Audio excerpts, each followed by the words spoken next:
We would be amiss if we didn't bring up the ring rats of the AWA. And I guess somebody that comes to mind right away is Marty Jannetty. You and Jannetty used to party it up a little bit, a few nights out on the town, I understand. First time Marty was in, I got him a rat.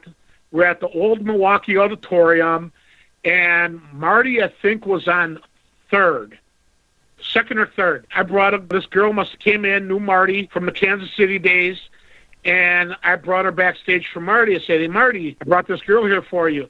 And Marty starts fucking her on the bleachers during the first match. Second match, he's still banging her.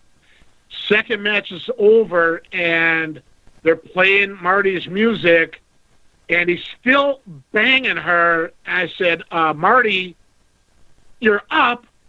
And he goes, I'm almost done. And I said, Marty, they just called you. You got to go.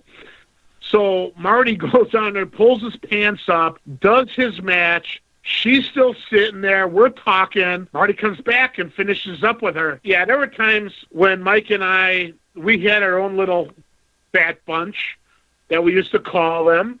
And we used to go to their house after the shows or after Mike and I used to call the club, finish the clubs up. And if it was wintertime, we threw snowballs at their windows, so they would open up the doors for us. And while Marty was in Kansas City, we used to call him up long distance on their phones, and we used to put like a dozen eggs in their microwave and just watch them all explode. And Mike and I did our things with the girls back then. And one time, Mike and I used to tag team these two. Mike and I had the plan of, in mid-action, tag off and flip them, but they beat us to it. These girls tagged off on us, and they flipped on us, and we were just laughing. They made the hot tag before you could, huh? Hot tagged us before we could. Yep, yeah. The Milwaukee Rats were a thing back then.